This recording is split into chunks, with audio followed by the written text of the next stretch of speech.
Doctor صاحب یہ بتائیں کہ یہ جو ہمارے جوان افسر یہ جو انڈیا کے ایئر ڈیفنس سسٹم کو ناکام بنا دیتے ہیں، جیم کرنے کی صلاحیت رکھتے ہیں، اور ان کے پاس ایسے سسٹم ہیں کہ ہمارے یہاں پر جوانوں نے بیٹھ کے ان کا سائبر سسٹم ہی سارا کیپچر کر لیا، تو کیا یہ لوگ فارن کوالیفائڈ لوگ ہیں، مقامی طور پہ ایئر فورس کے تربیت یافتہ، دوسری فورسز کے تربیت یافتہ، مقامی طور پہ انہوں نے سیکھ کے یہ کیپیبلٹی حاصل کی ہے؟ بالکل جی، دیکھیں ان کی بھی سائبر کیپیبلٹی کم نہیں ہے.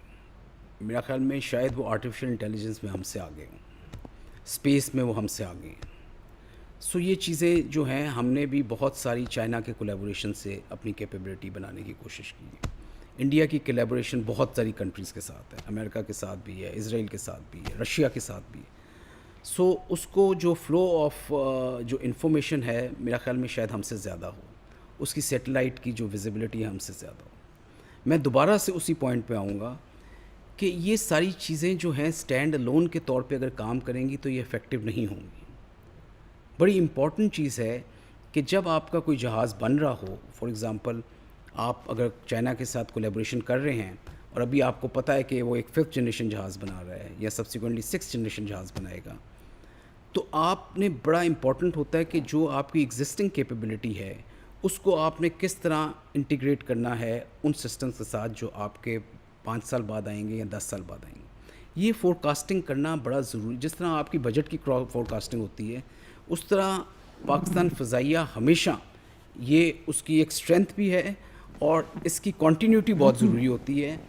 یہ مطلب کوئی بھی رجیم ہو، کوئی بھی لیڈرشپ ہو، کوئی بھی ہو، انشور کہ جو کنٹینیوٹی چل رہی ہے اس کو برقرار رکھا جائے اور ان سسٹمز کو اچھے طریقے سے آنے والی ٹیکنالوجی کے ساتھ انٹیگریٹ کیا جائے، بجائے اس کے کہ آپ اسٹینڈ الون ایک نیا سسٹم لے لیں. بڑا ضروری ہے کہ آپ ان کو انٹیگریٹ کریں through your own indigenous data link. آپ کی اپنی انوویٹو مائنڈ سیٹ ہونا چاہیے اور ٹیکنالوجیز ہونی چاہیے. اس میں یہ ہوتا ہے کہ بیک ڈور کے چانسز بھی کم ہوتے ہیں، اس کو جیم کرنے کے چانسز بھی کم ہوتے ہیں، اینڈ یو کین اس کے ساتھ آپ اپنی جو ماڈیفیکیشنز ہوتی ہیں یا آپ پلگ اینڈ پلے کر سکتے ہیں اپنی چیزوں کو، وہ آسان ہو جاتا ہے. سر، مارکہ حق میں پاکستان نے F-16 طیارے کیوں استعمال نہیں کیے؟ اس دفعہ ہم نے دیکھا نہیں، یہ کہ آپ کو کس نے کہا نہیں؟ یعنی فرنٹ پہ شاید اس طرح نہیں تھے، اگر تھے تو کیا صورتحال تھی؟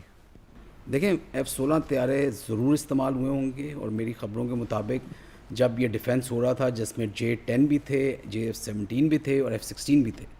F-16 کے بغیر میرا نہیں خیال کہ یہ ہمارا نیٹ ورک اور یہ ہمارا جو فورس کا جو امپلائمنٹ ہے وہ کمپلیٹ ہو سکتا ہے. F-16 بہت پورٹنٹ طیارہ ہے ہمارا، اور میرا خیال میں سب سے زیادہ جو ہماری ابھی تک جو ٹریننگ ہوئی ہے اور سب سے زیادہ اس جو ہارڈ کور امپلائمنٹ ہوئی ہے وہ F-16 کے اوپر ہی ہوئی ہے.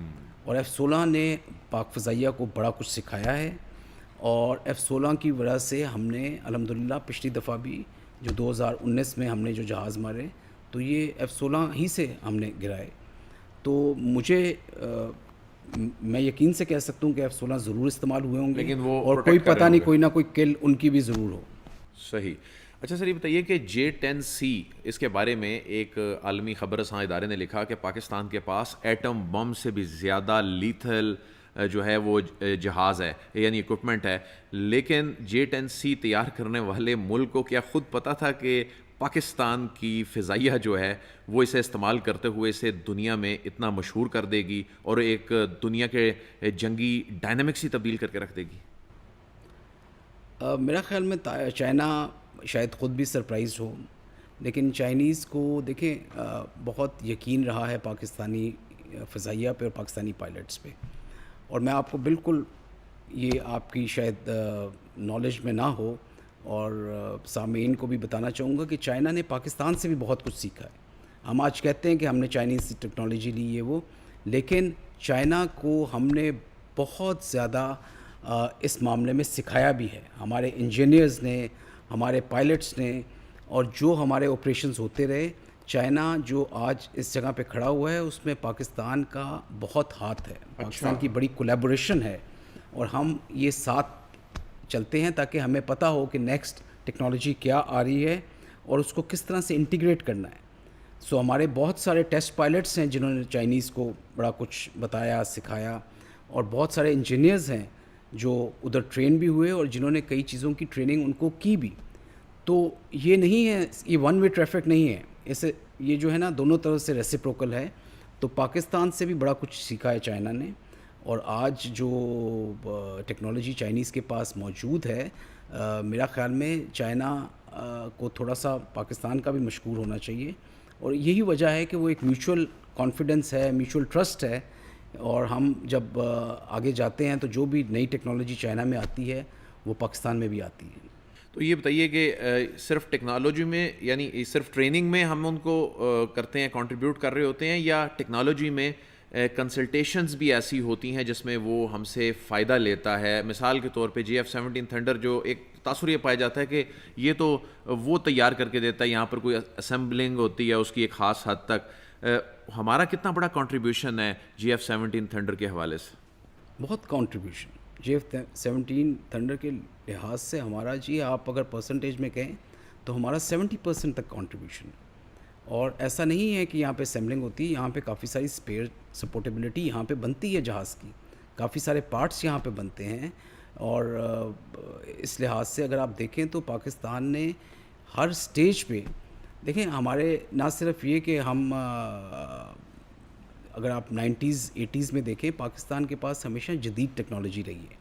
پاکستان ہمیشہ فرنٹ لائن نیشن رہا ہے. جب سیٹو سینٹو بھی تھے تو ہماری جو فضائیہ تھی اس کی کوالٹی آف ایئر کرافٹ 65 میں انڈیا سے بہت بہتر تھی. نمبر شاید کم تھا لیکن کوالٹی کے لحاظ سے F-86 تھے، F-104 تھے، پھر ہمارے پاس فرینچ میراجز تھے، اور یہ ساری جو تھی اس وقت کی کٹنگ ایج ٹیکنالوجیز تھی. اور چائنا کے پاس اس وقت کچھ بھی نہیں تھا. اگر آپ دیکھیں اس کے پاس جو میگ انہوں نے بنایا وہ بالکل سادہ سا تھا اور اس میں کوئی خاص ٹیکنالوجی نہیں تھی.